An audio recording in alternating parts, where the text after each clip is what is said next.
It's a great theme song, honestly. Yeah. It's been a while since I've heard it. It's great. Did you forget our intro? Is that why you started off with that?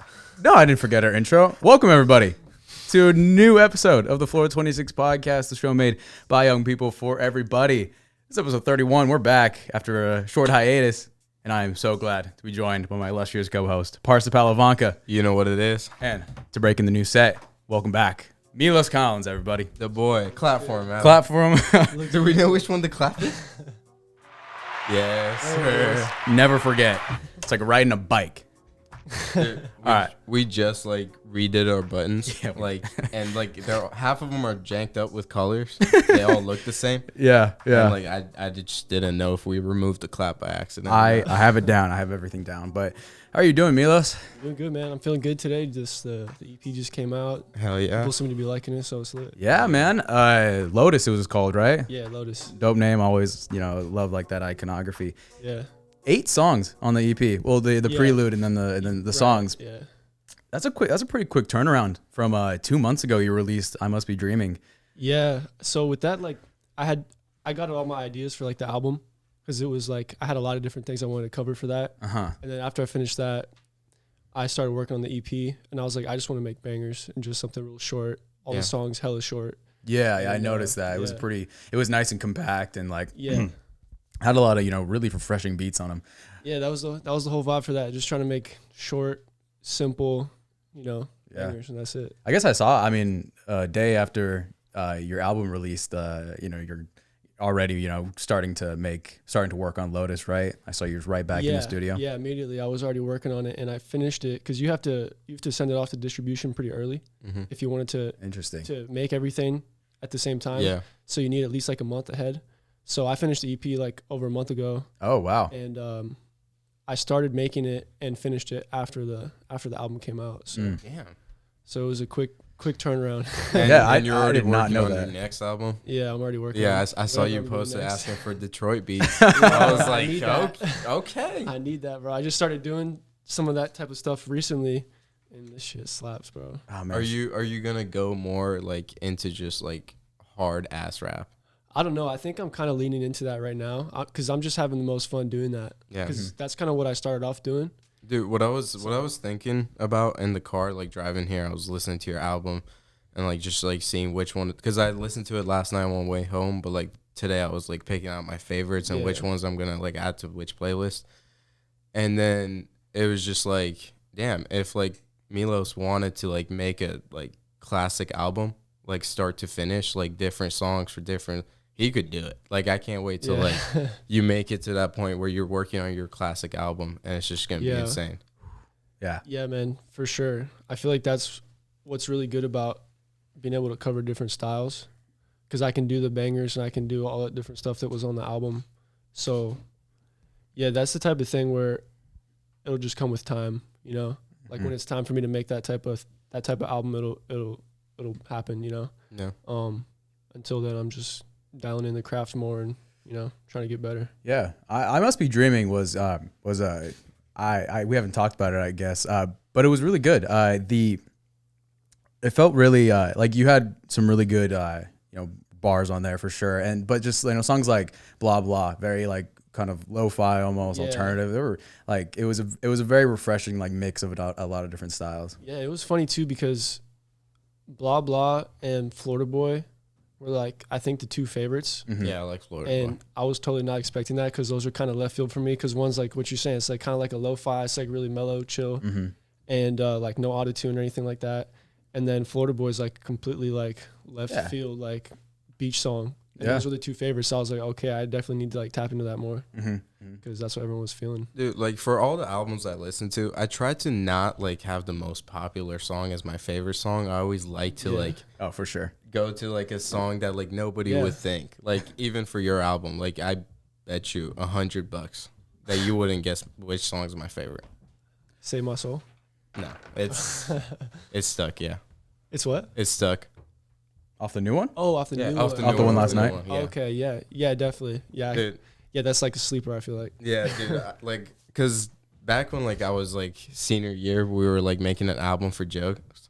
Yeah. Like I had a song named Stuck, and it has such a nice beat. And like when I saw that on the track list, I was like, I'm excited to see like if it's gonna remind me of that.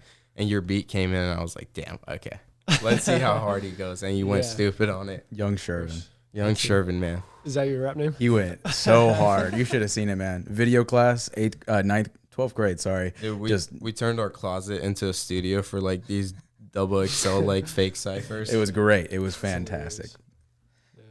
So it's been a little over 2 months since you had the album released, your full length. The reception of it, I feel like, has been really positive and really good. Is that something did you expect it to have that well of a reception?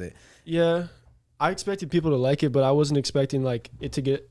I mean, I thought it was gonna get a lot of streams, but I wasn't sure. You know, it's you never know when you're like upcoming artist, but it did really well with streams, even though I don't have like a big budget or anything like that, and I'm not I was only on that label for like that one song, so yeah, without a real like budget and all that, it still did well with streams, and everyone seemed to be really into it. So that was really cool to see, and it was also cool to see what songs people were feeling and what kind of like styles that people were into.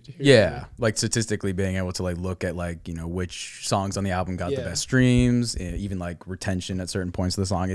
I guess I could see how it's important to like developing which styles you should really invest in. Exactly, for sure. And with variety, like you make like different types of playlists. And, like, a lot of upcoming artists, like, undervalue that. Like, they just think that, like, okay, I'm going to go with this one thing, and eventually one of them's going to stick. But, like, if you're making playlists, like, for different vibes, you're grabbing all these different audiences. Right. Exactly. You can tap into all different fan bases and stuff. Like, that's what I've noticed with our videos. Like, some of them, like, the ones that do better, like, we can see, like, it comes from, like, playlists. And like playlists with 100 other videos. That's true. Yeah, I'm sure you've seen that too. I'm always pouring over the statistics on our videos to see what really retains people the best. I wish I had a larger sample size, but working with what I have, this necklace you got on, I've been sort of eyeing it. Same with that ring. It's pretty crazy looking. Thank you. It's from Hard Jewelry. Shout out Hard Jewelry. Hard Jewelry. Yeah, they're sick. Oh yeah.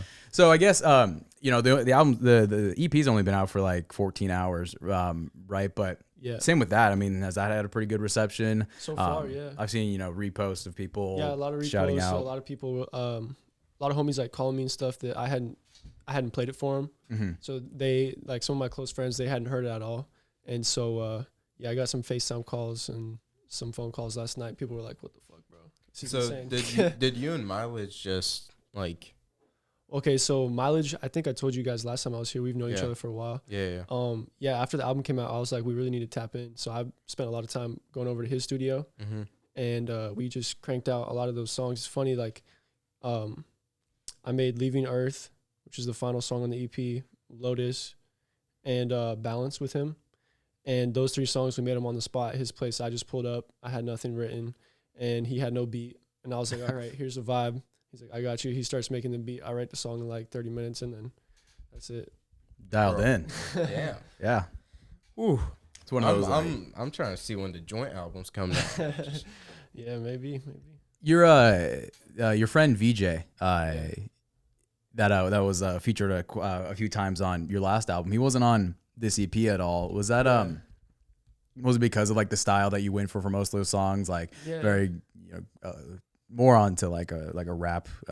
Yeah, it's partially that, but it was mostly that I just wanted to. I didn't want to have any features on this, like vocally. I wanted to work with like producers, but not any other artists, and just kind of, just do it all myself for this one. For sure. Are you looking to change that for your next album?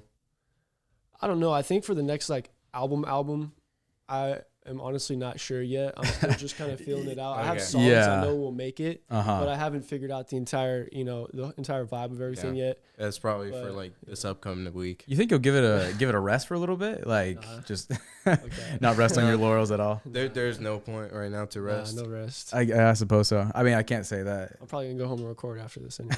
That's awesome. That's the spirit, man. I mean, yeah, the first day we got out of here on that Monday. Tuesday, I did nothing. I didn't do a thing. Last night I was recording until like 11:59, Jesus. and then Until I it stopped dropped. because it dropped. Yeah. You're like, oh wait, I should stop. I have to tell people about this. Yeah, I was like, oh, I gotta post. Sheesh. Imagine having that work ethic. Yeah, man. Ooh. We'd all be in a much better position.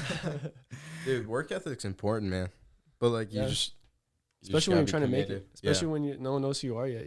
Yeah. That's true. That's true. It's and it's a very uphill battle. Like because there's Yeah. so many things you feel like are working against you. Not only is like the cold hard like reality of like things working Yeah. against you trying to make it and stuff like this, but just like the mental side. No, You know, man. just like trying to not tell yourself that you can't do it or something like that. It's Yeah. kind of hard. It's sometimes hard to like shut up those voices. It's Dude, also hard there's, with like- art too, because it's all subjective. So Yeah. you could bust your ass and work as hard as you want, and afterwards it might be you don't even know because it's not like a fact. Yeah. It's not like It's not like playing I put in sports. this work, therefore I get this reward. Like in Yeah. any job, you know, you're putting in work, you get something Right. out. This could like you put in the work, you throw it out there, nothing. yeah, and it's not like sports where you work hard, you train, whatever, you score a goal in the game, that's tangible. You score Yeah. a goal, that's Yeah. facts. But with like art, there's no like what's it, scoring a goal? Yep, no objectivity to it really. Yeah, so it's tough with that. See, the hardest like thing about like living with that mindset is like there are certain weeks that you'll just feel like the world's against you. Like they just have it out for your neck. Yeah. It- For me, it happens really fast. It'll be like I'll be having a fantastic day. I'll be in the studio. I'm like, oh, this is lit. And then 2 seconds later, I'm like, what the hell am I doing? It is crazy. And then like an hour later, I'm like, I'm on fire. Dude, like I had the span of time that like I went through 5 tires in like 2 months. Shit. So like every other week, man, like It's the funniest shit. tire. I'm like, holy shit, man. It's raining. It's wet. I really don't want to change this tire right now. Yeah. Like after the first time, I had to call my dad and like he like because it was like my first time like getting a flat on my car. So Yeah. he came and helped me out. But like the second, third, fourth, it was just myself and I was just like, God damn it. I've only gotten a flat on my car once. And I handled it awfully. I like pulled I was like in the middle of the road and I bumped a curb earlier and and like it had been like 20 minutes. Like 20 minutes later my car was like boom boom boom boom. I was like, there's something wrong. And so I pull into like a neighborhood. I park like halfway in someone's driveway and I get out and lo and behold, my front right wheel is just busted. And I'm like, fuck, I don't want to call my mom. Dude, I'm like an expert at that for some reason. I can change a tire so fast. Sheesh. like the first few times you do it, it just becomes easy. Yeah. Because like you figure out every And it's car the is the same. same, yeah. Yeah. Like you just gotta find the spot, jack it up, Yeah. and just step on. Yeah, we jacked it up and like I was thinking pretty good. Like we got it, but then I got out the wrench that you pull your lugs off with, and I was like, I didn't know that you're supposed to pull them off like systematically so that the weight doesn't crimp down and like snap one of them. I just did it in a row like this, and so by the time I got all the way around to the last one, it was like getting pinched between like the tire and the ground, and I twisting it and then just snaps, and I'm just like, ah, shit. I even had a spare and I just couldn't put it on because I just broken the whole thing. Dude, I think the worst one actually like last week I was coming home on the highway and like I'm with friends and then I see my tire pressure pops on and I'm like, God damn it. No way am I like in the middle of the highway going at least 65 according to the speed limit.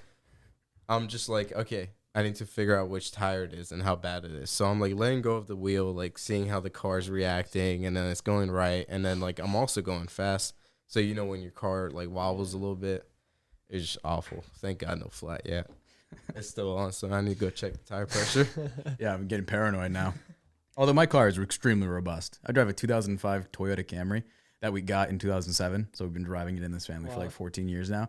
It's up to like Pretty reliable. it's over 200,000 miles. Still drives solid. beautifully. Still drives beautifully. Yeah, that's solid.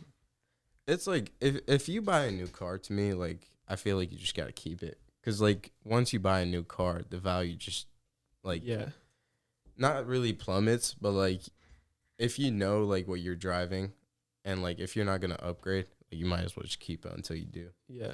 Yeah, like my car, I like it, but if I tried to sell it to somebody, I don't think I could get like Yeah. $50 for that thing. Yeah. So it's pretty objectively in bad quality and not very attractive to look at. Those early 2000s models of like most cars just looked weird. Yeah, no, that like generation of cars is just like it's Tough. awful. It's Except like for like the like super expensive ones. Yeah. Some of those are crazy. Yeah, yeah. But then this is The a weird. normal ones are. There's this weird thing where like in like the 90s and 80s, like nice cars, you know, like even like normal like commercial cars were like if you are like looking at them now, like they're kind of nice. Like if you saw them driving around, you'd be like, oh, that's pretty cool. It's vintage. But then like you see someone driving around like an early 2000 car, you're like, yeah.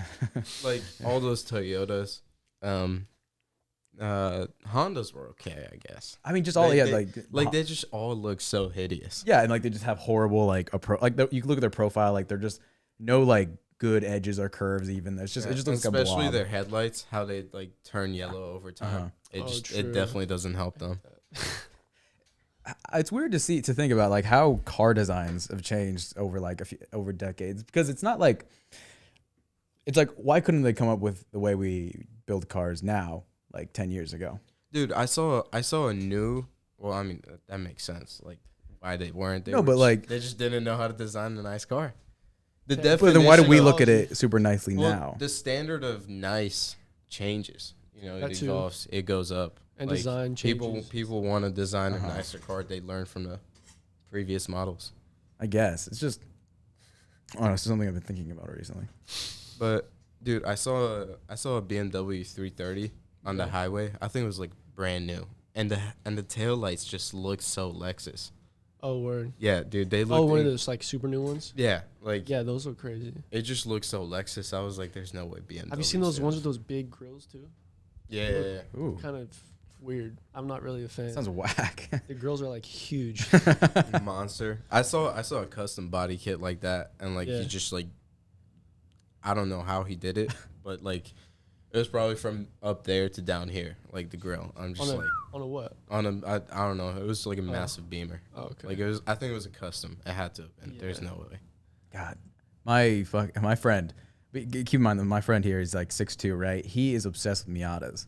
Mazda Miatas, one of the smallest cars like ever. Dude, it's just can you not. fit? It doesn't work out. And like, I can't laugh. I can't help but laugh every time he flicks open those fucking headlights and they just. I mean, it's cool in some cars like the old like the old Mustangs, like Porsches, and but just when he does it, it just looks so goofy. Especially since when he has to get in, seats all the way back. He like goes leg first into it. Yeah. And he has to like pull himself back. It's hilarious. Bro, I had a friend back in the day who I played lacrosse with, and he was probably like 6'4", and he drove a Mini Cooper, and it was a convertible. So he would like put the top down, and his head could fit. that far out of the car. It's hilarious. Dude, just certain cars It's like a aren't. toy car. Yeah, like certain cars aren't built for certain people.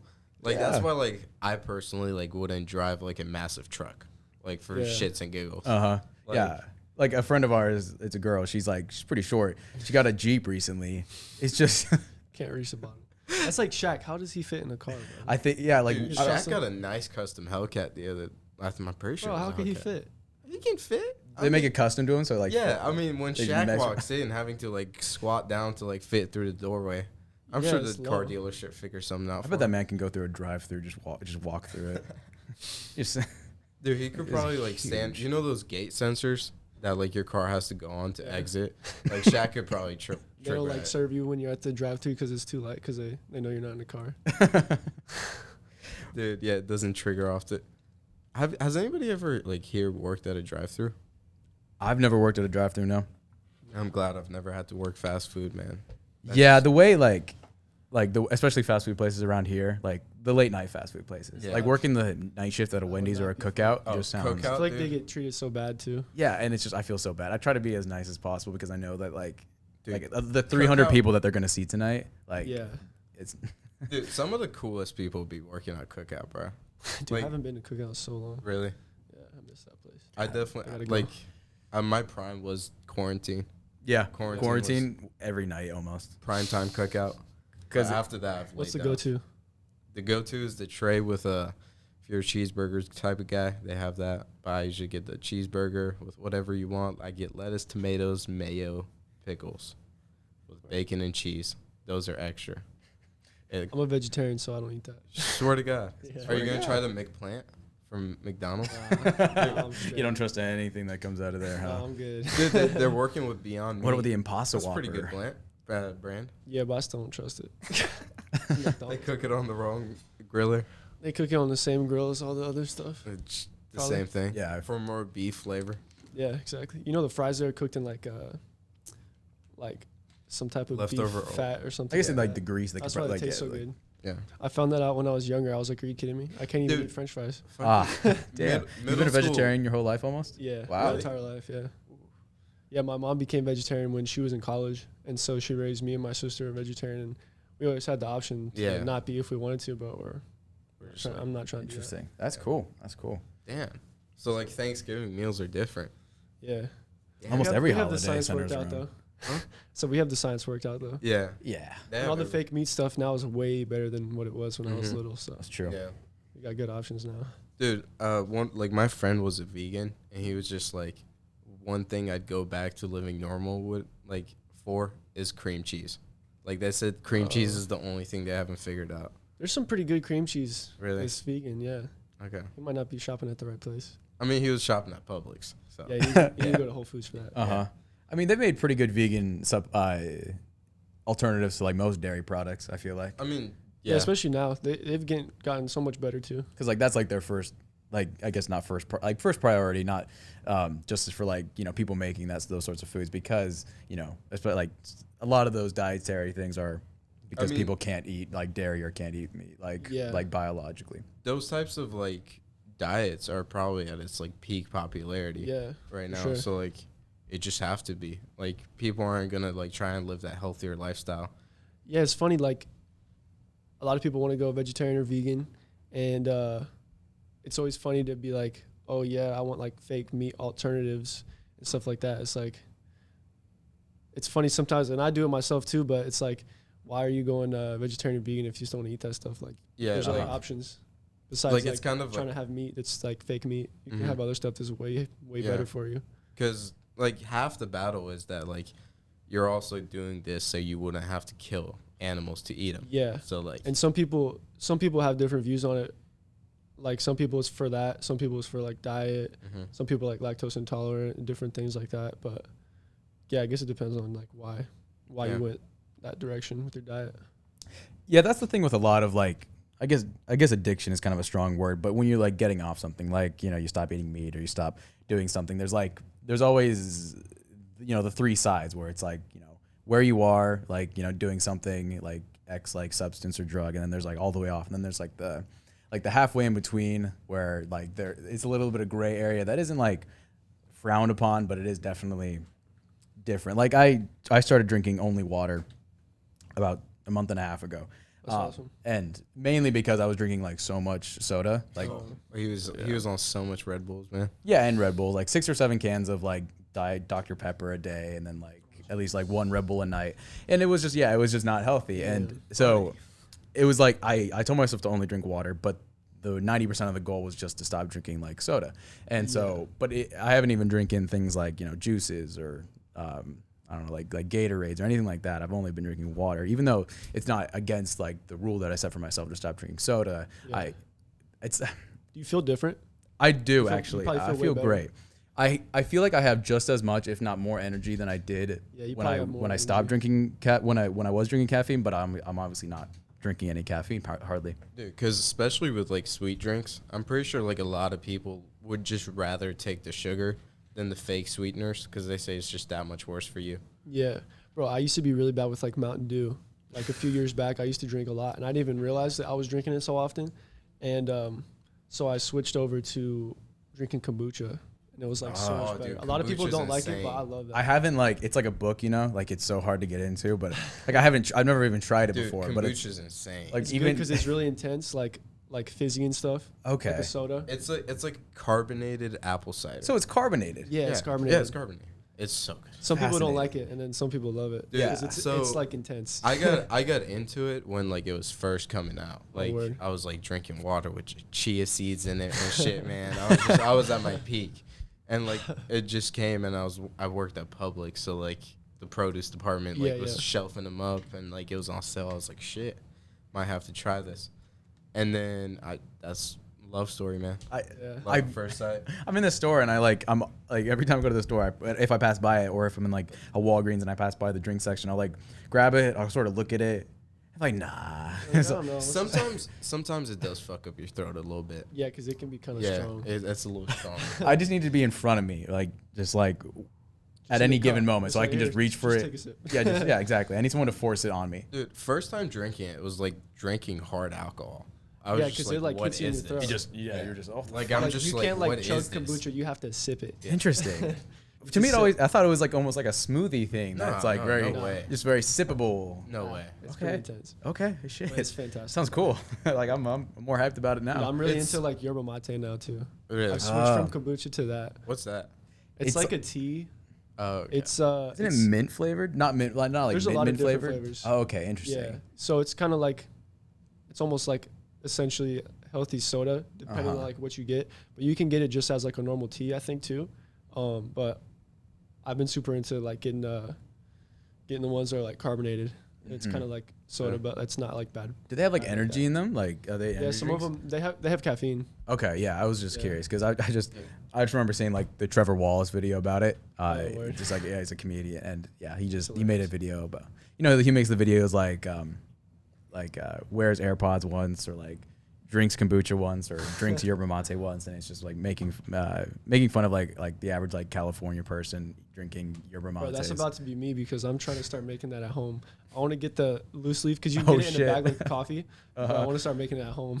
yerba mate at home. Yeah, it's like I feel like it's just like making coffee or something. Yeah, that sounds cool actually. Dude, It's like better for you. I remember when like the first like carbonated water machines came out with like Oh, yeah, I flavoring remember and that shit. too. Yeah, dude, I did the worst crime a few nights ago.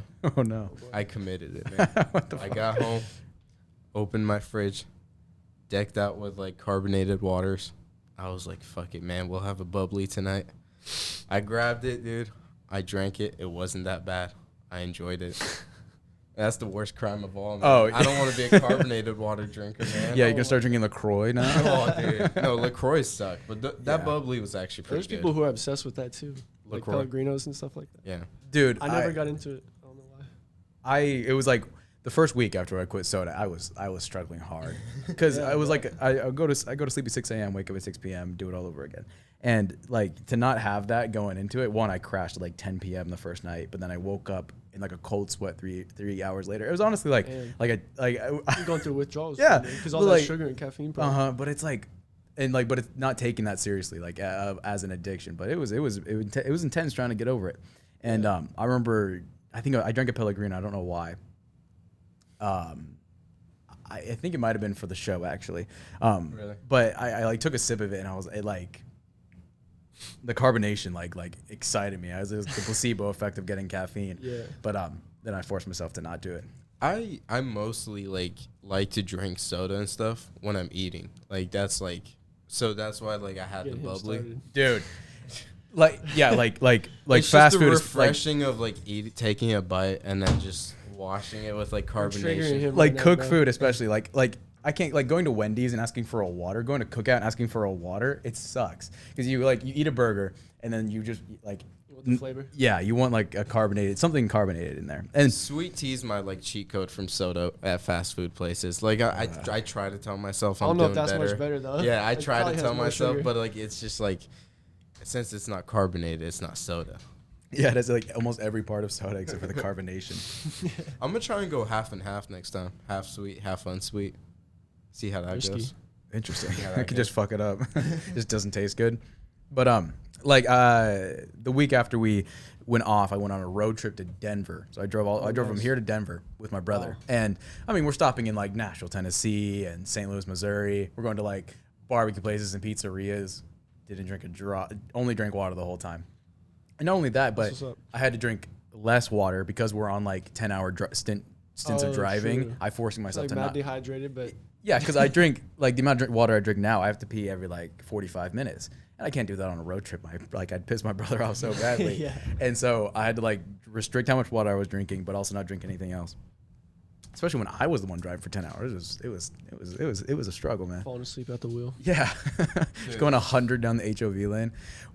We did a thing where we passed 7 states on the way to Denver, and we told ourselves that in every single state we had to hit like 110 on the highways, and We did it. It was exciting, and we didn't get pulled over once. Just, Wait, if you not just with your tap car. the speed and then go back. No, with Okay. yeah. I was just making sure. my car wouldn't have made it out of the state. It would have died. Yeah, would have Trying to died. hit those speeds. When I take her, when I take my car out on the highway and it goes above like 65 miles an hour, it just fucking Looney Tunes rattles. It's like, It's terrifying. yeah. So what made you switch from Beamer to Benz? Beamer died. All right, easy enough. It's pretty simple. Engine died. Damn. Yeah, man. I don't know. Engine I'm died. so sad because I was really loyal BMW guy. I had another one before, so I actually had 3. Damn. I had one. The first one died, just randomly. Engine died because there was like a coolant leak or something, and it got in the engine, killed the engine. Ah. The second one, it was my fault, and I won't get too into that one. And then this last one, It just died. It just died again. Damn. So we're like, all right, no more BMWs. Yeah, Beamers be doing that. Like, I love them though, but man, I guess they're not reliable. dude, Toyotas. I oh, learned really? the hard way. Toyotas are reliable. Gotta get a Camry, I guess, next Like, time. Dude. My buddy, Never ever break down on me. Your kids will be driving that thing. dude, my buddy switched from a 3-something, like 2012. Transmission died. Switched the transmission, sold it, and bought a M4. Not a M4. He bought a 4-something series M Sport package. Oh, nice. Yeah, so we'll see That's how awesome. that one goes. Hopefully it's reliable, but I know that thing is fast as hell. Yeah, it'd be going. Like, I used to race him with his old car, and I still get dusted. Yeah. But like, Not in the Jetta. dude, Jetta in sport mode, bro, the turbo lag pisses me off. Jetta has sport. Yeah, it has a What the sport. hell? Well, there's a turbo in there too. He always has it on, What the dude. hell? That's crazy. No, I don't, man. Dude, that's terrible. I'm like, cause in sport mode, like downshifts are just so much harder. Like, so like I'm just casually driving and it drops a gear and I'm like, whoa. Oh, dude, when I'm in the car with Parsa and we're driving like somewhere like on the highway, like 20 minutes away, and I'm just sort of looking out the window and I'm not really paying attention to what's in front of us, and I see his hands come off the wheel and he goes and he like turns on his sport mode. I'm like, oh shit, Like, and I like oh have to like God. stabilize myself because I know he's about to swerve past somebody. It's just so enjoyable. Dude, highway, I hate driving highway like at night. Or it's like nights and busy hours. Yeah, So I just pretty don't much like all the when time. when it's busy. It's traffic. There's people like. It's the most Idiots out on the agonizing road. thing. Yeah. I have I the like driving worst. at night on the highway if it's like. If And it's no dead, one's out yeah, there. Yeah. Then you gotta be worried about the police stuff. Dude, they were out last night. What was it, April 30th? Yep. End of the month. It's a Friday. They Trying were to meet out. those quotas. See, what's interesting is that we always record on Fridays. You can always point to that at least like every 4 What episodes. day is it? Always Friday. It's a Friday at like every 3 episodes. I'm like, man, the cops are out tonight. Obviously, Parsa. It's just a It's cycle. awesome. Yeah, it's awesome. Oh my goodness, dude. Bro, that reminds me when I was shooting the music video. I don't know if you guys saw it. It Yeah. just came out like a week ago. So we were doing this one shot near my house, and the cops pulled up because we were like trying to film in a public place. And it was at night, and he was like telling us that the park was closed at sundown. He was like giving us shit and stuff, and I don't know how, but one of the dudes on the film crew, shout out Solomon, talked our way out of that one, so we were able to record it in like 15. He gave us like 15 Damn. minutes, Man, persuaded a and he cop. was like, yeah, and he was like, I better not see this in a commercial. I'm coming after you guys. Oh yeah. Okay, bro. Which city was that in? Roswell. Roswell. So was that your car in the video then? Because Yes, I remember I was like, oh yeah, cool car in the video, and then I see you pull up. I'm like, wait, Yeah, that's Dude, what my He took it question from was, set. my question was, did he have a BMW last time? Like, I was just like scratching my head. I was like, am I tweaking or like? that rap he- money's different, bro. No, I was- I wish.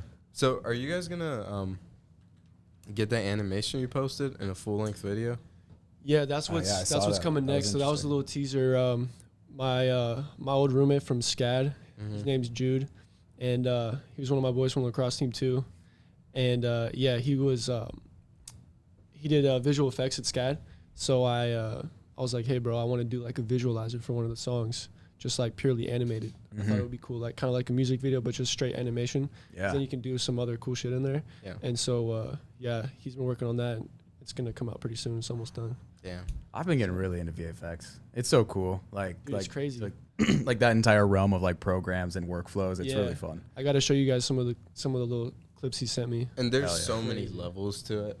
Oh, Like, for there's sure. just Yeah. So many levels. It's insane, dude. Because like some of that stuff is so hard to do. Mm-hmm. And some of the stuff that he did on the video that I've seen so far, I'm like, I don't even know how hard it is to do that, but I know it's like insane. Yeah, It it's looks, it's so far you Takes can't time. even quantify. But and yeah, it's like to be like a good visual effects artist, it takes like such an understanding of like the world around you and people, especially if you like animating characters or like you're like making realistic visual effects of like what we see in reality. It takes a lot of like knowledge about your environment, about like how just how the world works, sort of. Yeah, It's and I'm like sure- naturalistic movements and Yeah. because And we I'm- all know what things look like in real life, so it's easy to tell when it's like. And I'm When sure it's they not- have it's not good. programs Yeah. for it. I'm sure they have programs for it, but like it's just to like learn all those like different like extra programs to like Yeah. yeah.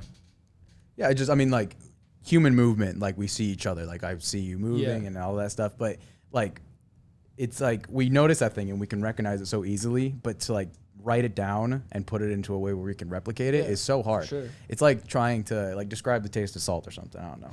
Like, we know what salt tastes like, but how would you describe it? It's actually Besides saying It's salty. actually genius, bro. Like, I don't think I've ever heard that, but that actually makes so much sense. Describe the You taste of can't- salt? You can't describe it. I heard it in church. And I eat salt on everything. Like I don't even know what it tastes like, but I know what it tastes like. Yeah, exactly. It's like I But know how do this you I not couldn't know tell that? you. I know how this works, but I don't know how to tell you Yeah. that it. And that's what Jude has told me too. He's told me like, and it makes total sense. Like with doing water's like one of the hardest things to do because it's super complicated, and we all know what it should look like. Yeah. But it's super hard to recreate that. Same with like fog, Yeah. like clouds and I think stuff like Particles, that is like- really hard. Fire's really hard too. Yeah. Fire's the hardest. Like even like in professionally done TV shows, Oh, for sure. like it looks whack, and I'm like, God damn it. Because the fire itself is one element, but then like the light that's produced from that fire and the way it Exactly. infects your environment is so important. Like you'll Oh, always yeah. see fire that isn't like the same saturation as you're seeing or isn't casting the right lights on somebody, and it's Yeah, like it's just because it's like it's really hard. I mean, it's hard, but like people do it. It's possible to make it look And right. Wizards. it takes Yeah. it takes Wizards do it. Yeah, Jude's it's a true. wizard. it takes a lot of time to do it, and like especially with like these big studios on the tight schedule that they're on, they just rush everything. Yeah. Like Yeah.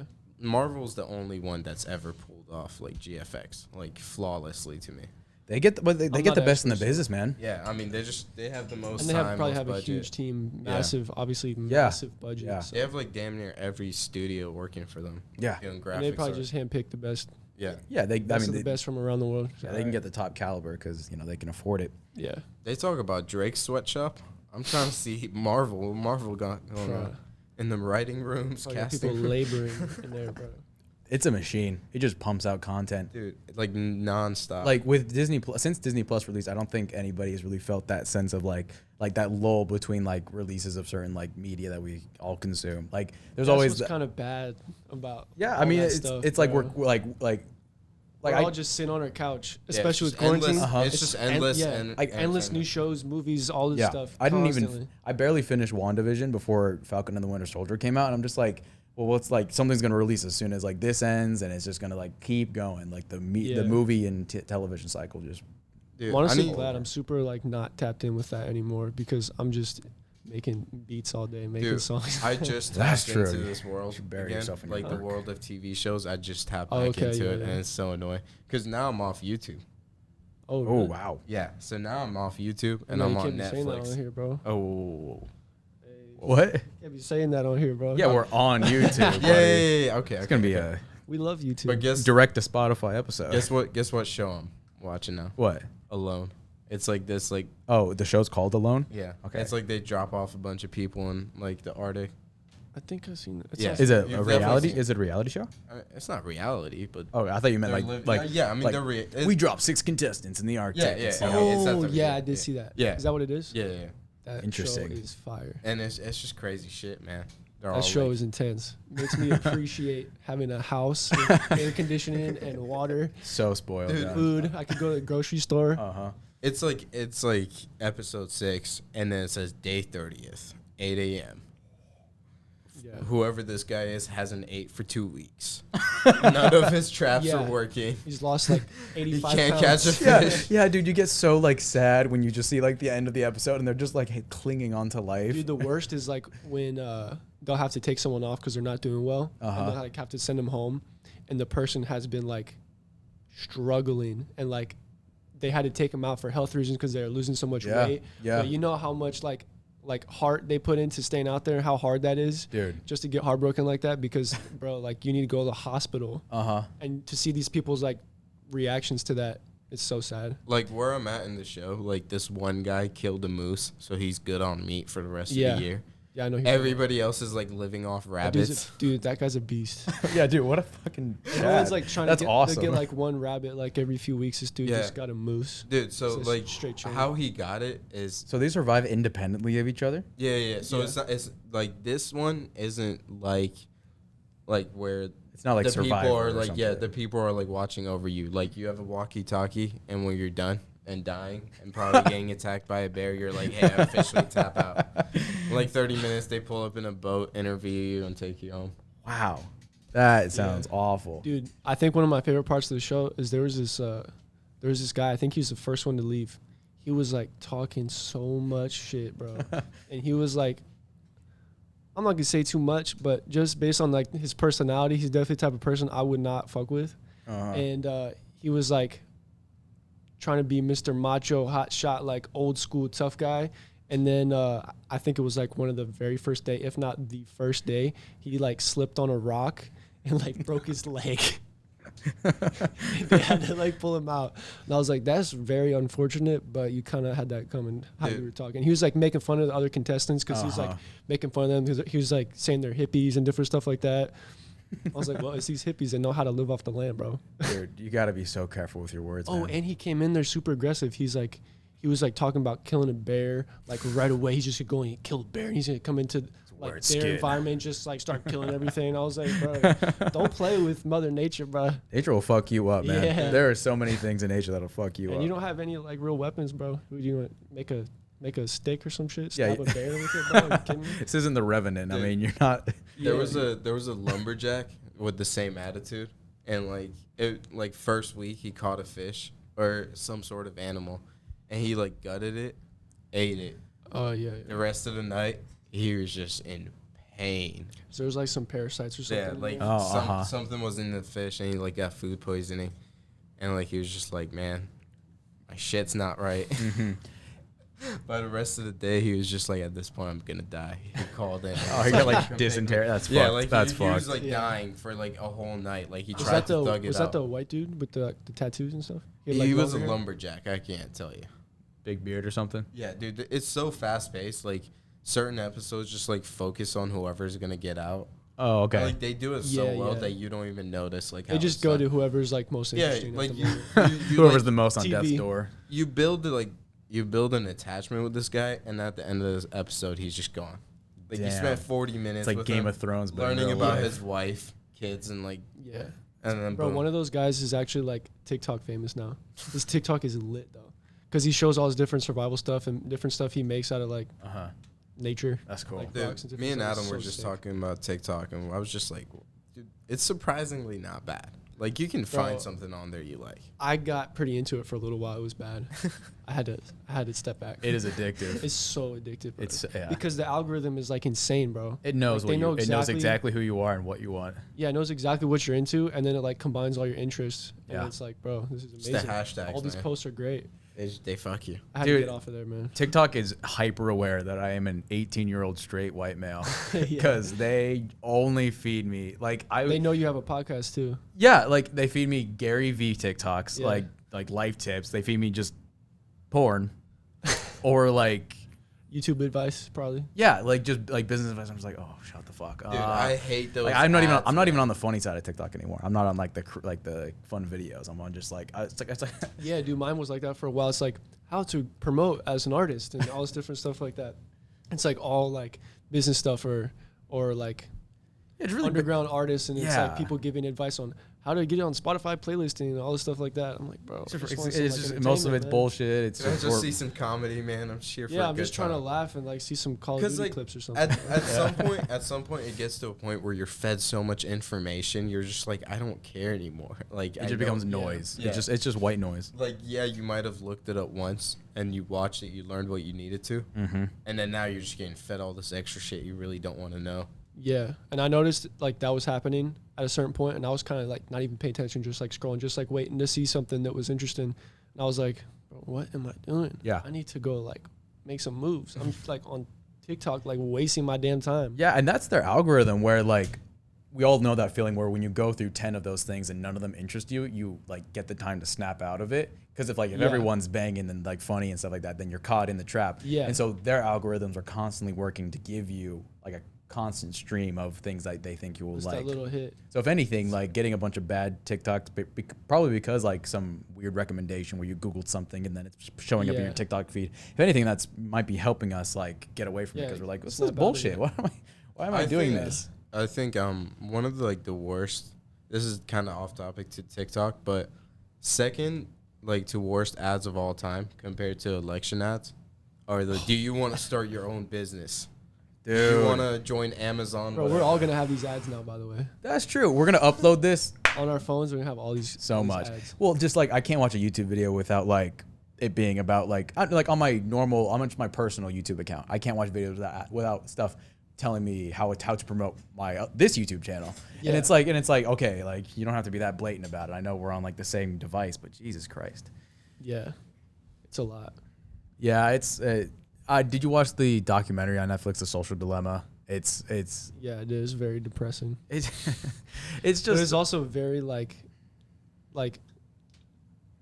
I don't know. It was like really eye opening. You know, yeah. it's like stuff we all already know, but we Yeah. don't realize we know it already. I was exactly going to It's- say that. I guess the hardest thing isn't to get people to understand like if you tell someone like social media is bad for you because it's taking up too much of your attention, like everyone understands that. Yeah, but that really breaks it down. You have so to- can actually When understand. You have to tell them say why that's something bad. with the right tone of like, hey, kind of need to fix this issue before it gets any worse. Yeah, Like it'll open some eyes.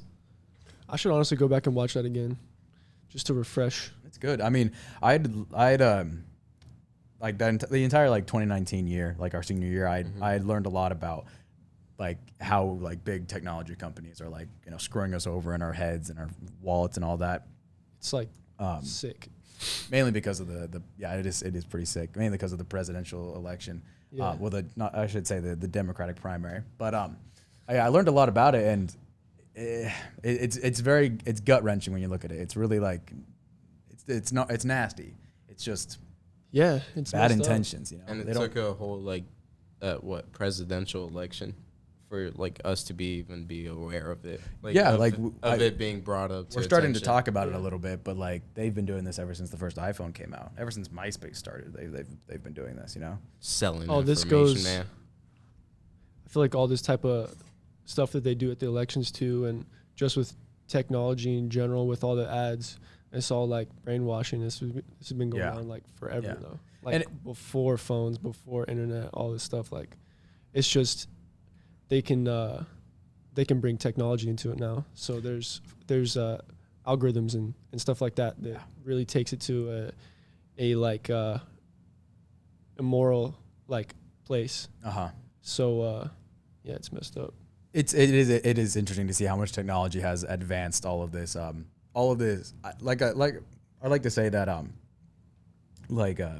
our institutions, whether it be like our political institutions or our media institutions, they really know how to like divide and conquer when it comes to like the American people, not only on like a globe, like on a countrywide scale, but also on like an individual level. They know how to really they know how to present information to you that'll really show off like the nuance of some sort of idea.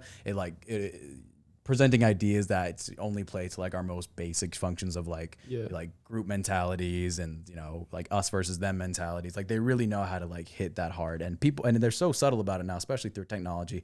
With all the things that it brings of like all the subliminal messaging that's much easier to give through technology.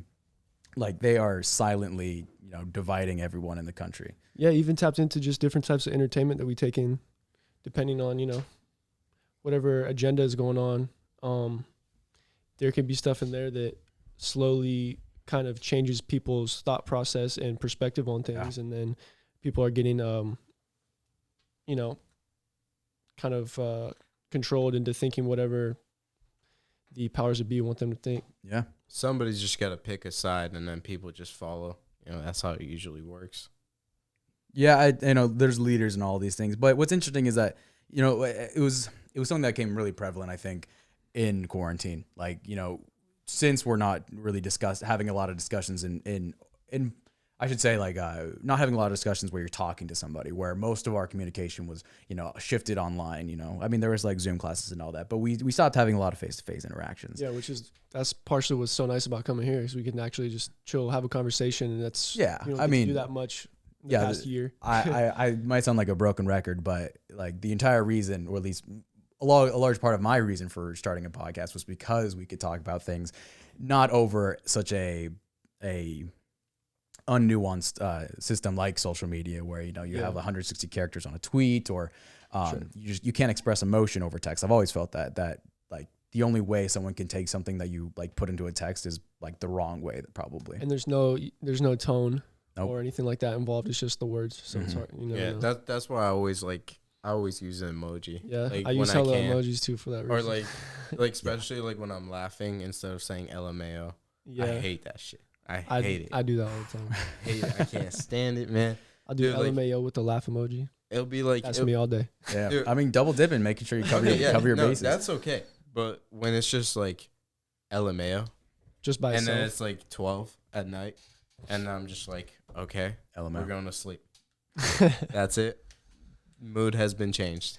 Yeah. I'm pissed now. Like, it's time to go to sleep now.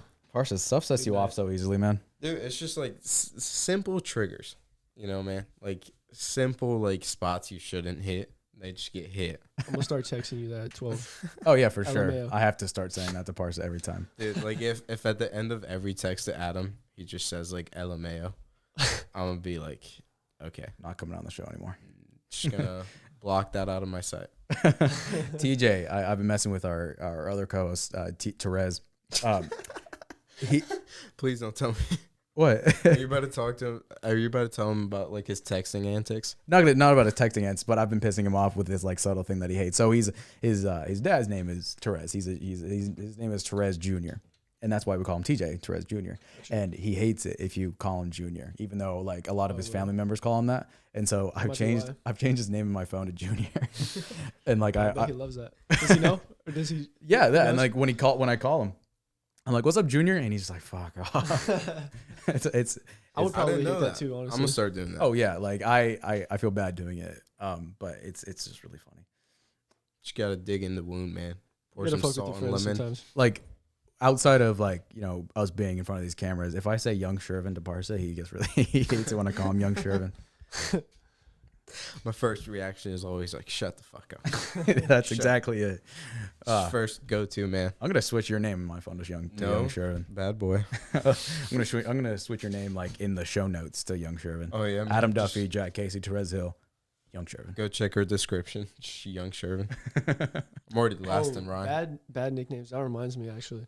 So when I first started at SCAD, all the freshmen on the lacrosse team, all the like upperclassmen will give them like a really shitty nickname, and if it's particularly bad, it will stick. And so I did not like the nickname that they gave me, and I was like, made sure it stick. I made sure it didn't stick because at the time I had my hair like slicked back, and I bleached it, and then I had my beard bleached too, and so I low key kind of looked like a goat.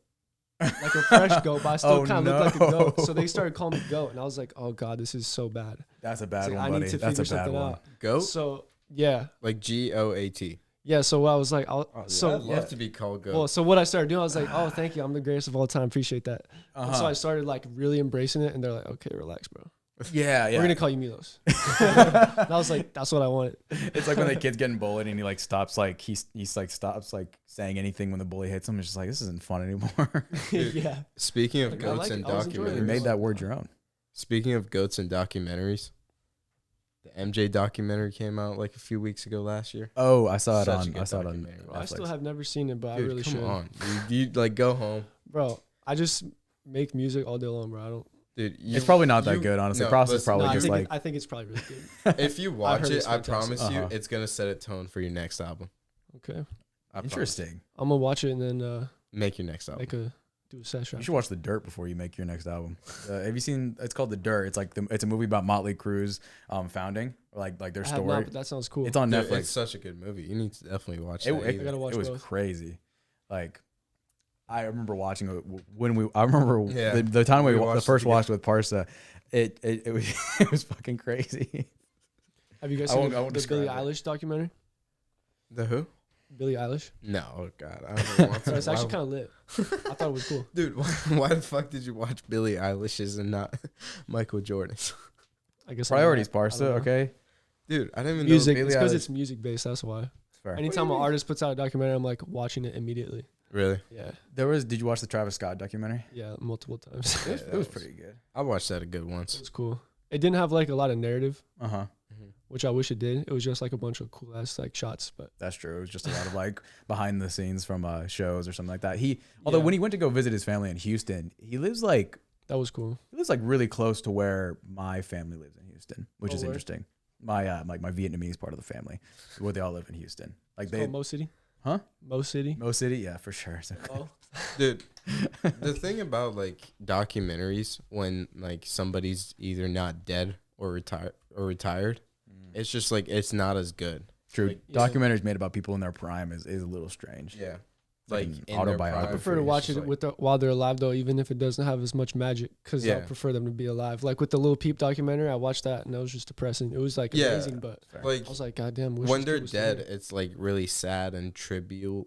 Like they try to pay tribute, so it's Yeah. like you see that like through the whole thing. Mhm. But like the thing I liked about Michael's like documentary, it was just like about that like run of championships and like what it took to get there. Right. So it wasn't about like his whole career.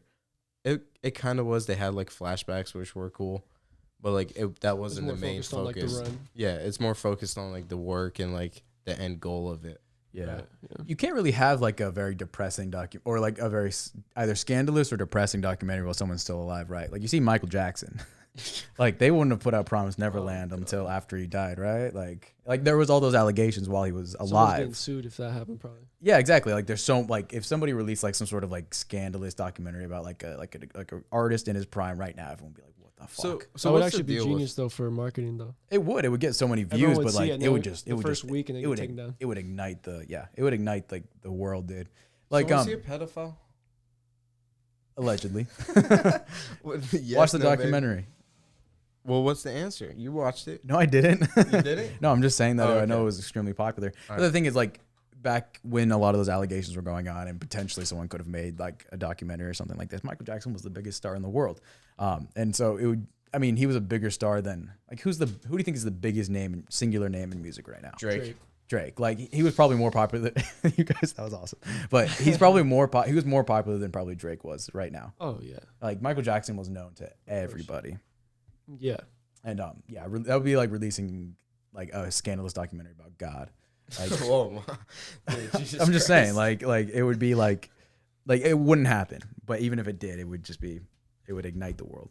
What like new drops have you listened to? Like, have you fucked with recently? My favorite thing I've heard, like my favorite like recent thing I've heard is that YSL tape. What was your favorite song on there? I'm in a phase right now with Diamonds Dancing. I think that's my Really? favorite. That shit goes hard. I went through my phase with Paid to Find. Okay. Dude, that was I don't know if you noticed, like the guy YTB Trench, he was like the only odd man out like of the song with Lil Baby, Gunna, and Young Thug. Okay. And dude, he just killed this song. Dude, like I was just like, wow. Dude, I really need to like go back and listen because I heard like the first half, I think, mostly, and I was just like, Yeah, this the is first crazy. the first half's like really the only half that's worth listening. Compared, like the only good song on the second half really is like Moon Man by Kid Cudi. Like he's on I didn't there. hear that yet. Yeah, so if you want some Cudi, Yeah, he's on there. I was kind of waiting to listen to it because I heard good things, so I was like waiting till like to hear some new Cudi because you don't get to always. Yeah, And he's like been in his bag lately, so really. yeah. Did you hear his album, bro? Oh, did he drop it? New one? The Man on the Moon 3? No, I haven't listened to it. See, okay, listen. Bro, hear me out. tonight. Hear me out. Tonight. Hear me out. Okay, You need to like smoke or something and watch Tonight. okay. You listen to Paid to listen. Find on the way home. Okay. And I'll And listen to then Moon You're Man 3. trading Man on the Moon 3. Okay. Okay, Yep. but on repeat tonight. Man on the Moon 3 tonight. All right. All right, bet. That's a deal. That's a deal we can make. God, I'm so out of the loop with rap music, man. Dude, you just I swear. gotta- I know, like, when you're playing music in your car, it's mostly like Drake and whoever else. No, it's because when I play music in my car, everybody just like doesn't listen to it because they're all just like, this shit's trash. But like if you listen to it, man, if you take a step back, listen to the pain in their voice, it's there. Yeah. Yeah, it's great, man. Yeah. You have a great taste in music. My girlfriend always gets mad at me because I'll like want to listen to like Young Thug at like 9 a.m. I'm like fully lit. That's ready the thing to go, too. And she's like, "You need to fucking chill." like It's Parsa. way too early for that right now. Some people are like genuinely like that. Like when I wake up, like and I have to leave my house early in the morning, I'm going on my on repeat playlist, murder music till I get to my destination. Yeah, like Yeah. I'm the same 7:20 way usually. in the Like, morning. First thing in the morning, I'm like, I need to hear something hard. Yeah. He's like, in get his me in a car. good mood and get me amped up, ready to go. It's like 20 degrees. It's the winter of senior year, and he pulls into like the parking lot, blasting like something out of his. On my one speaker in my car that like worked.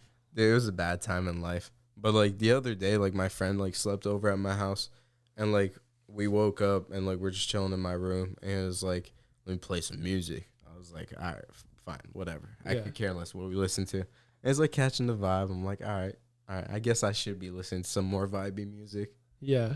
You should. I listen to a lot of vibey music. See, I listen to like the same genre so like often that I don't know like what I'm in the mood for unless I'm studying. I know Okay. studying, like I need to like have no lyrics because that puts thoughts in my Lo-fi head. beats. That's so true. 24/7 channel on YouTube. Yeah, chilled cow. Sometimes I'll get my AirPods Pro and I'll like, turn on the noise cancellation and I'll just study like that, just with no like white noise.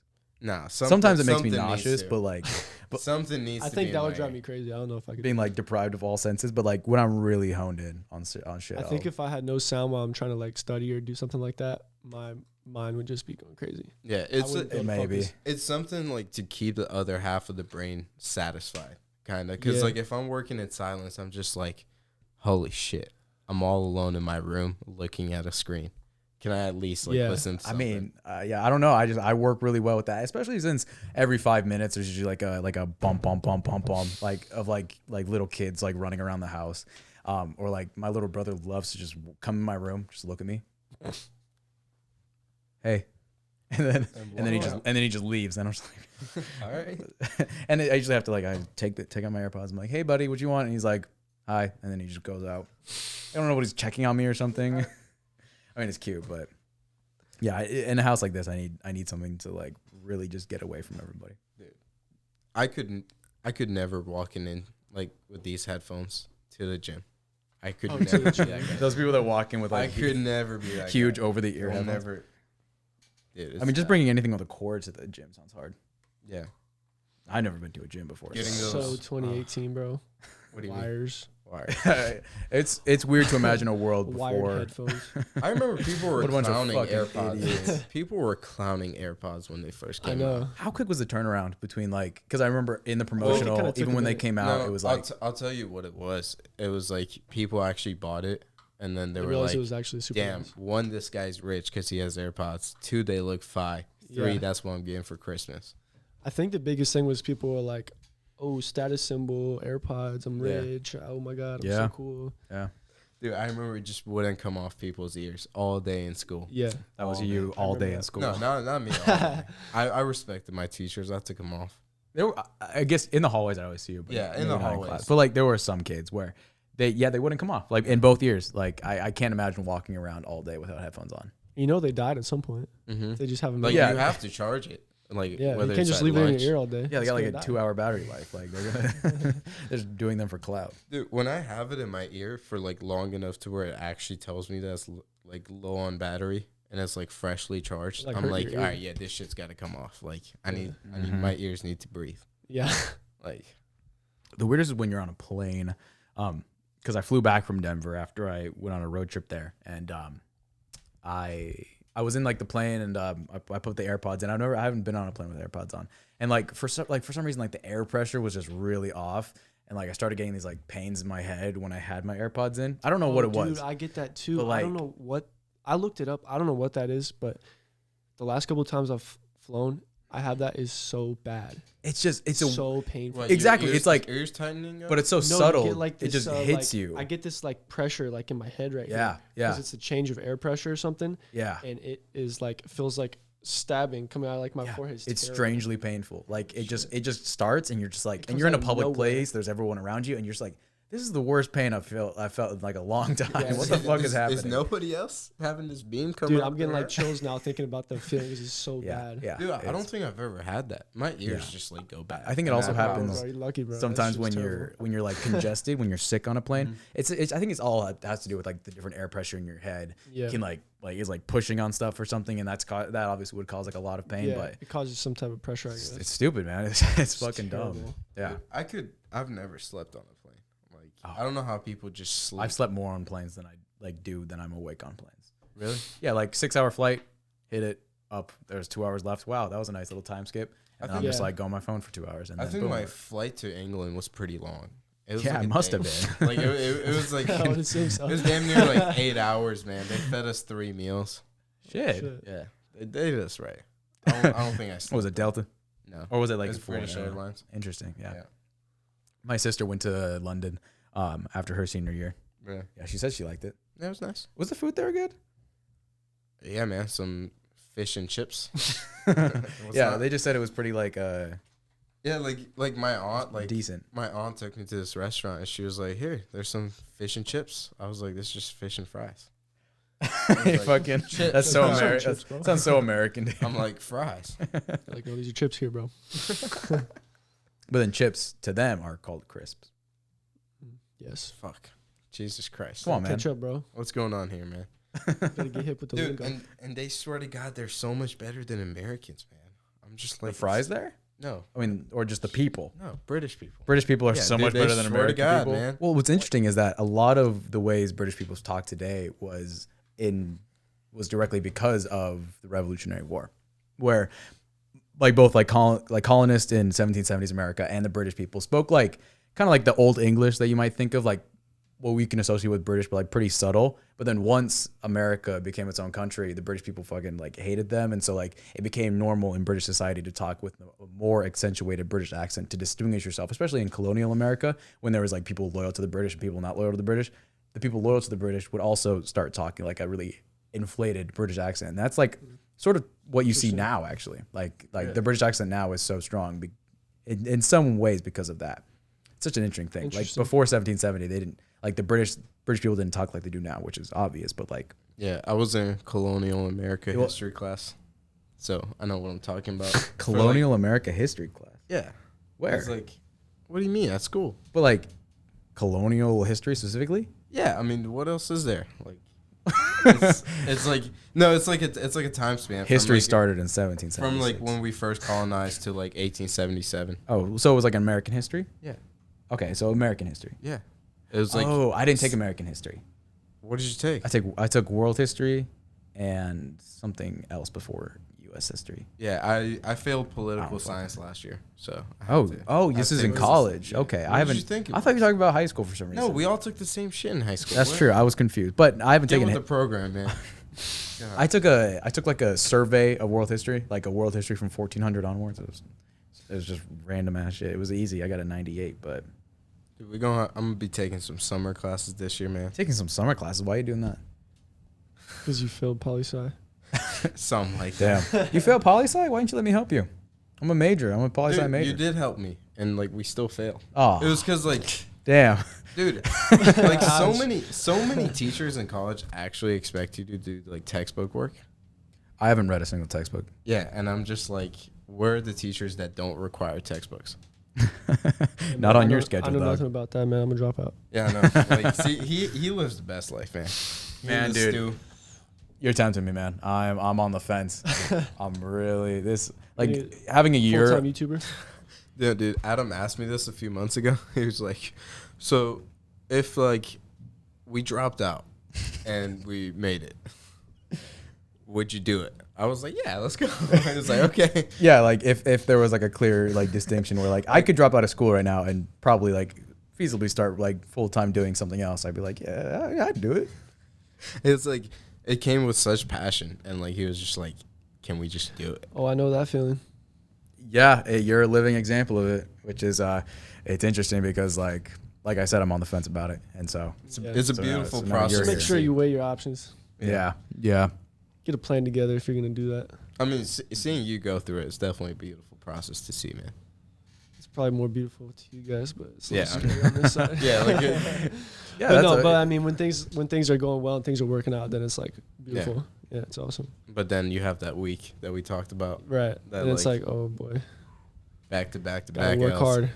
That's why the work ethic is there because of that. Yeah. You know? Speaking of work ethic, I mean, like I don't think anybody would front you if you took a little time off of of recording. But Well, you guys might not believe this, but I actually just took a little 10-day vacation. I think I I did went down see to something Florida. like that. Yeah. But yeah. So I just got back. Yeah. I mean, I guess So that's there's in my vacation. that's so, in sort of a lull So the period. album only took you like a month to make.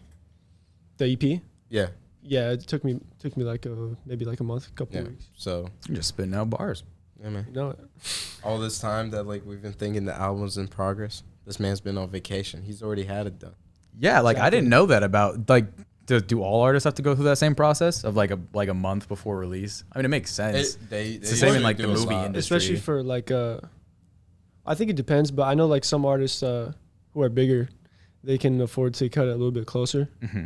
But yeah, if you're an upcoming artist, then you have to get out there early. I You mean, have to with distribute early. a Interesting. big label in like front of you, like you can pretty have- much drop when you want. Yeah, but also you have due dates Mm-hmm. for that when you're on a major, Yeah. because Yeah. there's drop windows, certain days that are best to drop on. Mm-hmm. So yeah, you have to meet certain dates. So Is that a kind of a schedule you could get behind? absolutely. Especially if it comes with the whole being on a major label thing. Yeah. But I don't know, man. I think we talked about this before, but like putting creativity on a schedule is like you have to be in a certain type of way to like storm through that, to like power through that, because Yeah. that kills a lot of kids. I think a lot of Yeah. like young people. Like I think Yeah. once their aspirations for like doing like creating something gets like put on a clock, it can like really turn people off. It's also Yeah. not having new life in the art, like not having new motivation to be creative anymore. Yeah, it kind of comes and goes. I feel like that's what happens to a lot of kids at SCAD and just probably like art school in general.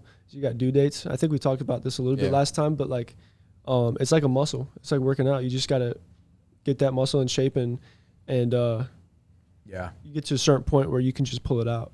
yeah, for sure. So that's kind of what happened with like the EP. I was like when I was going over to Milo's place and I was like making songs from scratch. We were both making songs from scratch. We were both at that point where we can just pull it out, just kind of make it happen. Yeah. And so Yeah. once you get to that point, it's lit. That But also like you have to get in like the certain vibe. So sometimes there'll be a period of like nothing's coming right now. I'm not getting ideas. So you have to like find a way to get back to that.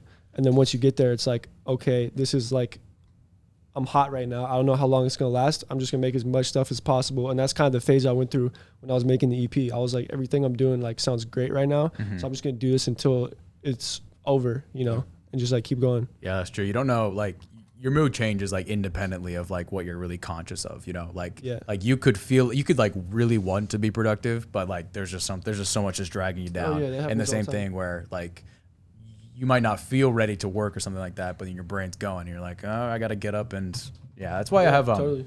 I have I have this Google Doc, but I also recently bought this like little notebook that I carry in my pocket, and all throughout my day, if I ever think of something, I force myself to write it down. Like whether it's an Yeah. idea or like a reminder or something like that, I force myself to write it down. I now have like a 12-page catalog of just random thoughts that I've written down. Yeah. And I've started like going back and compiling them. I was like, oh, that was a good idea.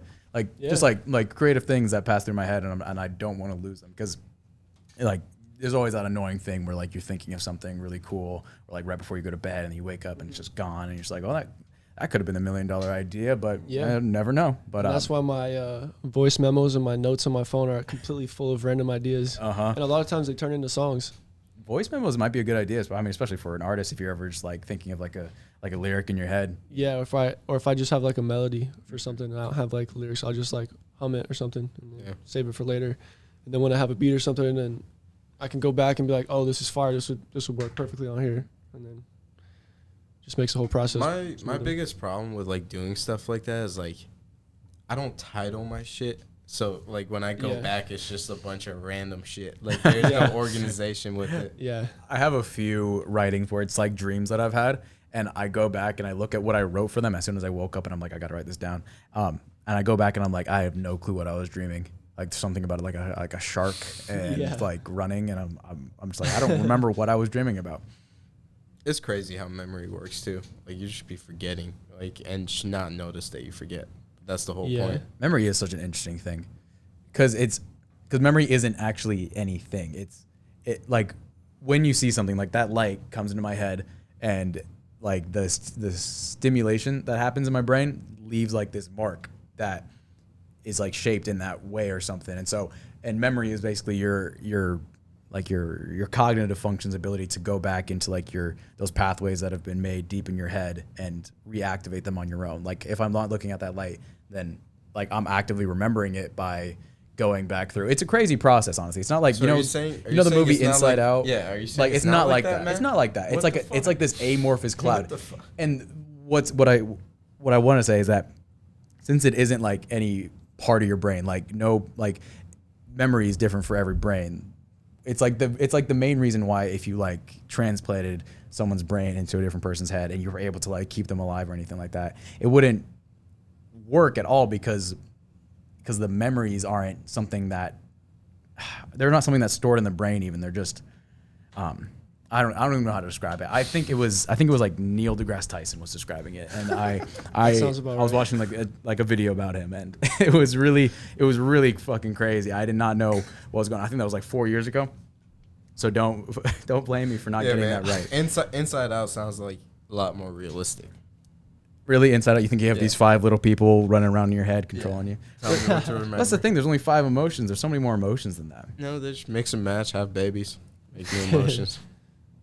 True. Honestly, that was a good movie. Where I think It was. the most important thing I think was when at the end of the movie you see her core memories, like the things that power her personality, which were all like joy and stuff like that, all happiness, and then like them being mixed with other emotions, happiness and sadness, happiness and disgust, and all those things. It's like that's the real thing, is like growing up and like having all your emotions, most of them being like, either uniform, but also mostly like joyful memories, and having those all, muddied with all these other emotions that you learn as you grow up, and like, what kind of person you become on the other side.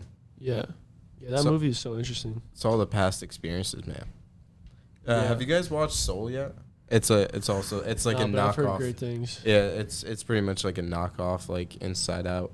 It's from the same studio. Yeah. So No, but yeah, my family's been singing its praises for a while. yeah, it's like pretty much the same thing, but like with unborn kids, kind of weird. Okay. Where they have like 5 personality traits that they have to activate, kind of like before they can get put in the soul.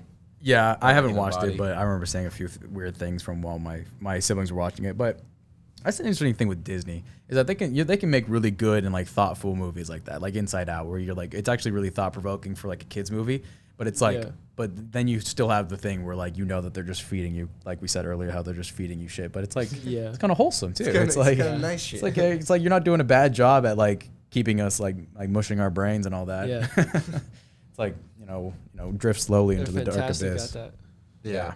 I don't know what sweatshops they got over there either at Disney and Pixar. I should say the animating sweatshops are really where it's at. Like, well, not where it's at, but like where like it really fucking goes crazy. Because you just have That's like where you get the benefits. you have like the 200 healthcare. junior animators all like locked in this room for 16 hours just drawing and shit. It's crazy. Yeah, like there's a huge thing in like the animation community about like work ethic and like fair work treatment and all that. There's a pretty bad culture of that at SCAD. And I didn't know too much about it, but I had some friends who kind of, like my friend Jude, by the way, like the guy who did the animation thing for me. He had class at the animation building, and there was kind of like a bad culture of like no sleep, and it's like this whole thing. It's kind of at SCAD in general. There's a whole culture of like sleep is like for the weak. Sleep is like Interesting. soft, like You're not working hard enough. If you have time to sleep, like Bro, you're not hustling like Dude, that. I don't do schoolwork past it like 5, 6. Like you're not gonna see me at my. Yeah, but Parsa, look at your fucking transcript, buddy. It's not working And out you too can't well afford for to you. do that a lot of times with like art stuff, especially with like animation and stuff like that, Yeah. because it takes a lot of time for stuff to render, Yeah. different things like that. And yeah, you go to class and be like, oh, I only got 5 hours of sleep last night. Someone else is like 5 hours, I only got 2. And then someone else is like, I didn't even sleep, I'm still up. I've been working this whole time. Uh-huh. It's like such a bad thing, and it's kind of almost encouraged by some of the like professors. It's kind of become a problem. I think that they're trying to like cut that out now, but So definitely is it can't pretty get- like is it a pretty secret society competitive environment, like the Oh, it's entire school? extremely I mean, I can competitive, imagine bro. since it's probably literally a competitive, like, you know, all these fields are very competitive, and like, Like you a know, bunch of top yeah, tier it's super art kids. competitive, and it's like a bunch of really good, talented art kids who are all trying to be the best in their class and stuff like that. It's like, think about it like a team. Like everyone's trying to be a starter, but there's Yeah. only so many spots. It's the same thing, really. it's such a hard balance to drive where like we talked about, you know, we don't want to like axe kids' creativity as they're growing up through like all this work ethic stuff, but then again, like the actual industries, like the creative industry is a very selective thing. You know, only the best scum rises to the top. I shouldn't say that. That's the wrong analogy. Only like, you know, only the best rises to the top. And so like you have to balance like not prematurely killing the creativity of like up and coming people, but also not like especially in an intermediate sense, like SCAD, you need to like create an environment that makes them feel the urgency of the industry, but doesn't like Yeah, and doesn't that's cause kind them of to the stay whole up idea like behind 72 that. hours. With like having those due dates and stuff, they're trying to train you to become a professional Yeah. creative. You know, Oh, okay. It's, 'Cause when it's you're not that bad seeing it in that light. yeah, that's the Yeah. whole point. I definitely understand the necessity for Okay. it. Because if you're working as like some type of visual designer, or like you're like a painter, or you're doing animation, Mm-hmm. you're gonna have clients and projects that are due by certain dates, Yeah. and so you have to finish it, and you're not always gonna get like a month or 2 to work on it. Sometimes it's gonna be like you have to finish fast, or else you're not gonna like get your money, and you know. Yeah. Yeah. So you got to do what you got to Not do. gonna have a job. You That's- got to be professional. That is the biggest question with any art, anything anybody creates. Yeah, I mean, you kind of have to ask, like, is it going to feed you?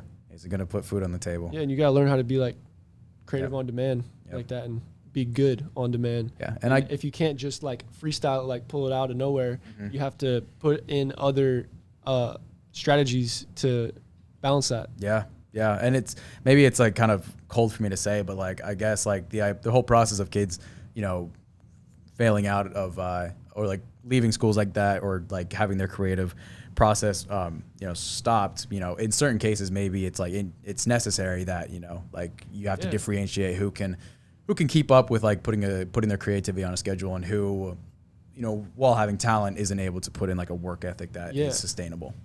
Yeah, there's a sweet spot in prosperity that where talent and work like meet each other.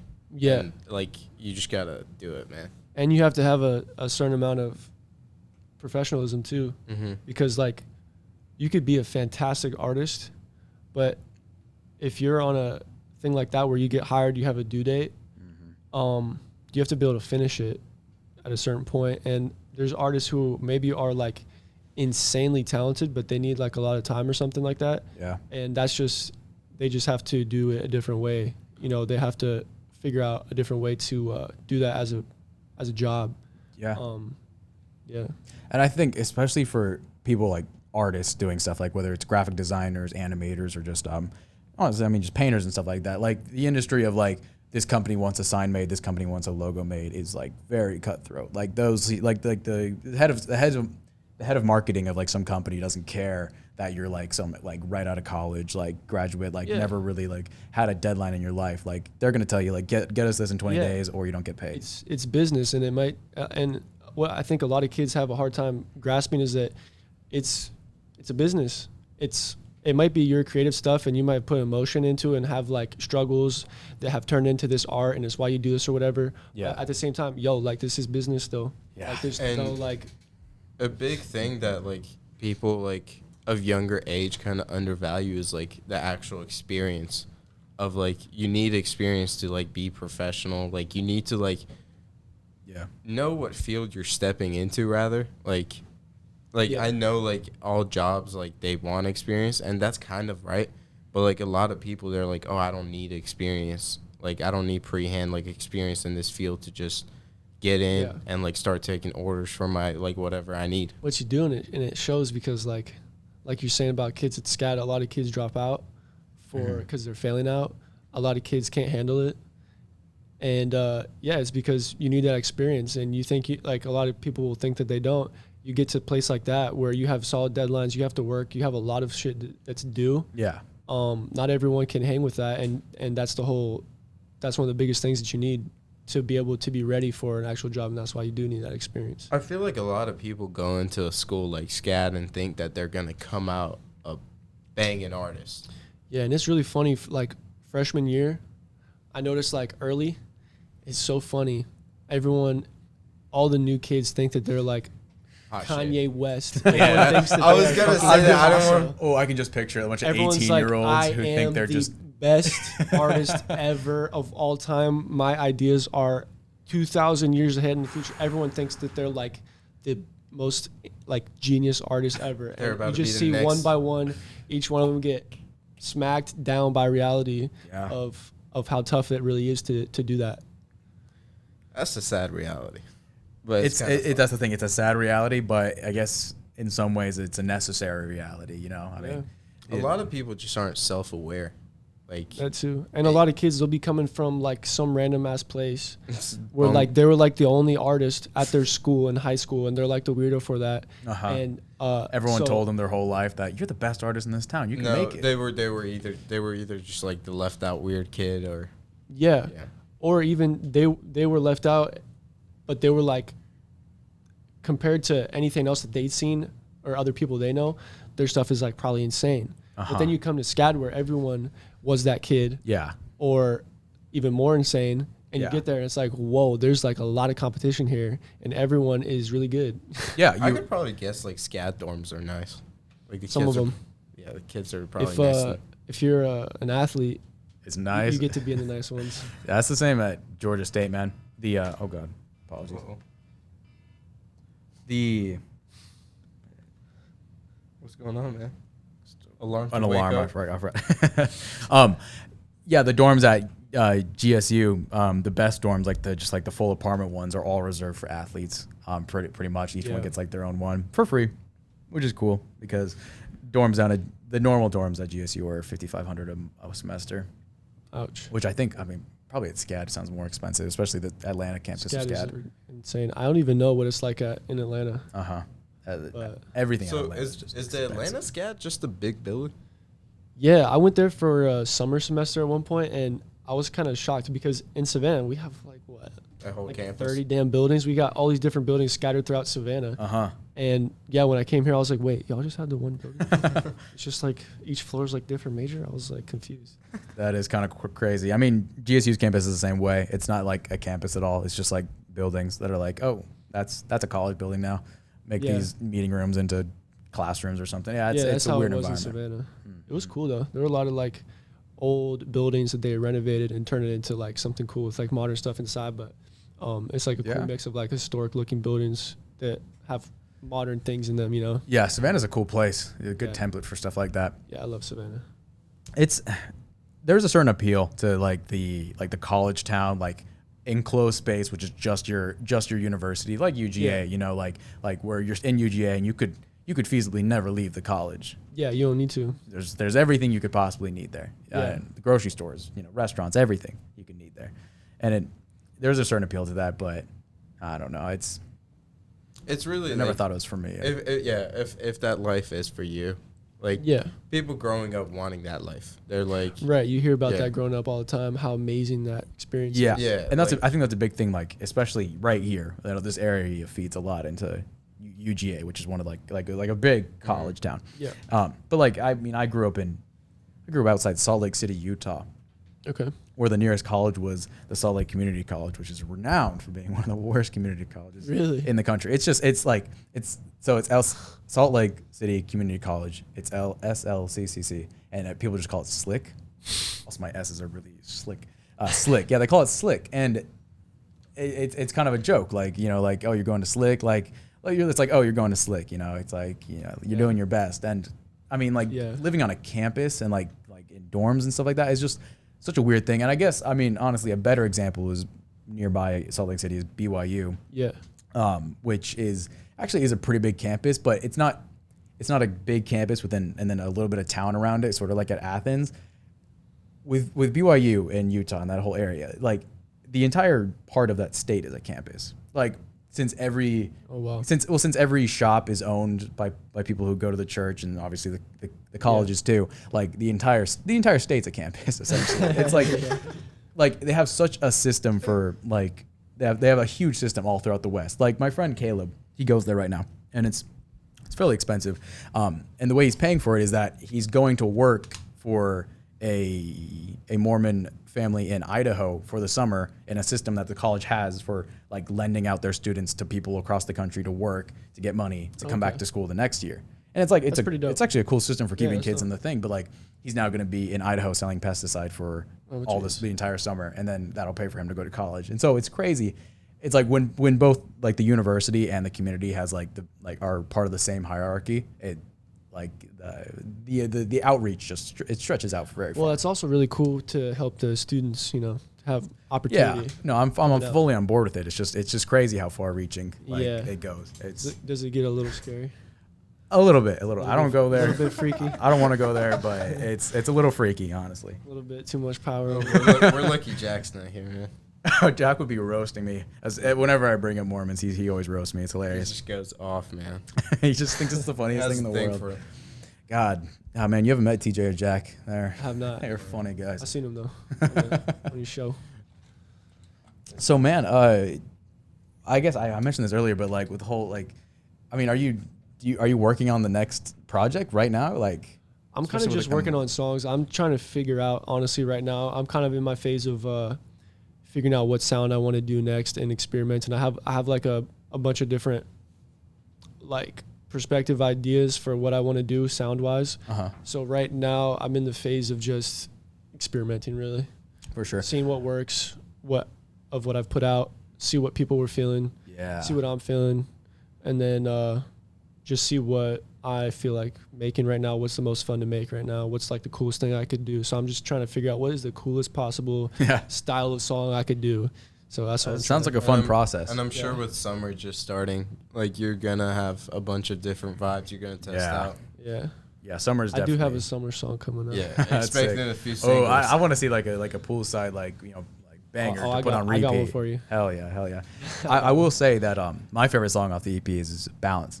Really? I love that. I love those chords at the beginning, like the guitar. It's great. Honestly, I love elements of like strings in any song, in alternative or like rap songs, and Bro, that's a style you should stick with. That's my shortest song I've ever made, and it was like me and Miles made that song so fast.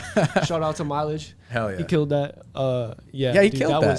That was an amazing beat, and that was so short. It was under 2 minutes. I never made a song that short, and I was like, bro, this is perfect. I was like, we were sitting there. I did the first verse, and I was like, okay, I'm gonna do a hook, but I want to keep this like short. And I was like, okay, 4 lines, like 3 words. Damn, yeah. Balance, balance, yeah, balance. Okay, I was like, got it. That's all we need. Boom, wrap it up. Put some echo on there. Send her out. On the way to when I was going to the gas station. It's like a 5-minute drive. I repeated it like 3 times almost getting there. Yeah, dude, that's the idea. That's like one of those things, man. When a song is too short, I'm just like, I just want to get on like my computer, put it in a loop, re-edit it so it's just like an just hour. So I can just have it like long. I intentionally made that song too short just to frustrate people. It's an enticing thing. Again. Yeah, it makes people be like, damn, replay. Exactly. I'll like go like take a shower and like I'll have like a 2.5 minute song that's still short to me. Yeah, it's super short. And then I'll just like I'll have it on repeat. I'll come out. I've already listened to it like 10 times. Yeah. I'm like, okay, now we can stop listening. And then the artist's in there like, oh sweet, 10 more streams. Yeah. Wow. You look at us. You played us. Like I just got duped right here. Social dilemma, man. We need to. He's working. I learned from it, man. Yeah, I learned my lesson. I said, okay, I could apply that. It was a TikTok. It was like, make sure you make some songs short so that people re-listen to them a lot. She's like, okay. That's a big thing with international artists, like big international artists. They try to like keep their word count. Like, Yeah, there's Like- a whole thing with that. yeah, 50 words in a hit song. yeah, So you're supposed to keep it under 50 because it's easier to sing along to, Uh-huh. and people When you don't know the internationally who are language. listening, they can sing along to it more easily. Like people that It's don't know more simple. English, Right. like it's Yeah. easier for them to know like a Yeah. repeated Yeah. hook every. Okay, interesting. Right. Yeah, it's easier for them to Well, I'm know. learning to a be lot able to say about the lyrics. music industry here. This Yeah. is really fascinating. And it's supposed to have like Classic it's tip, supposed to have man. like 3 chords, yeah. like 50 words. Wow. There's a certain time limit. I think it's like somewhere from like, I think it's supposed to be around 3 minutes, somewhere Uh-huh. around there. Makes sense. Basically, it takes a lot less than what you think to make an international banger. It's very formulaic. Like Yeah. there's like you Yeah. add Yeah, this, there's this, and this, and this, and then there's like put your spin on it. Of and course, then you boom. need that creative vision, sound I wise, mean, and it needs whatnot. to be But there's good. certain elements like that that can help put you into a template of what a hit is. Yeah. And if you break down like these huge hits, Mhm. I like that. That's true. I that's like that's something we all notice. I think like pop songs are all very similar to each other. But I went through a phase of like watching all these videos, like 40-minute videos on how Kanye made all of his albums, and like Yeah. like he Is it explained that. Voltgeist or whatever? What's that guy's name? Voltgeist. Yeah, I think that's a the name. dope name. Yeah. Yeah, he He just makes these crazy ass videos like Yeah. that, breaking down He- different albums, Kanye albums. yeah, his Travis whole Uh-huh. career is pretty much like how did Kanye what Like did deep Kanye diving do? on Yeah. album creation. Yeah, Yeah, like yeah. he'll like put like news clips in there and explain like each song, We'll like find who like he little made it video with. clips that you That's never cool. find. That's deep, cool. Deep internet cuts. Yeah. Like does his research and shit. Yes, it's fire. That is fire. Damn. It's a little warmer down here than last time, right, Milos? Yeah, last time it started getting kind of chilly. Yeah. Obviously, it is It's a little warmer. a few months later, but also, It's like 80 degrees outside too. we have modern technology in here. But thank you for coming on again. Yes, sir, man. I had a good time. Yeah, it's always interesting to talk to you. I mean, God, it's always Excuse us for interesting being learning rusty, man. about the No, music that's all industry. good. 4 weeks. I don't think we're Y'all rusty. did great. Y'all did great. Yeah, we did great. What are you talking about? Okay. Parsa's not confident in himself, man. He likes to self-deprecate a lot. Oh, If- so you're if- rusty. You're not. No. Yeah. Okay. You know what, man? I just Nah, like y'all perfection. good. Y'all good. 1 second. Parsa, keep talking. Ah, look at that. Fuck. That's the wrong Yeah. one. That was crickets. What are you trying to do? Air horn? Crickets. Like the regular one, the Oh, good fuck. one. That crickets? Which one do you fuck with more? As a musical genius? So this is the one that came. This is the one that came with the. The other one. Yeah, exactly. Like, There you go. I mean, It's Classic. so much better. yeah, man. Wrap it up, Adam. Put it Well, in a burrito. Thank you all for listening to this episode of the Floor 26 podcast. Thank you again, Milos, Yes, for sir. coming on. Before we head out, Lotus dropped today, which will be about 3 days from when you're watching this. But please tell them where they can go listen to it.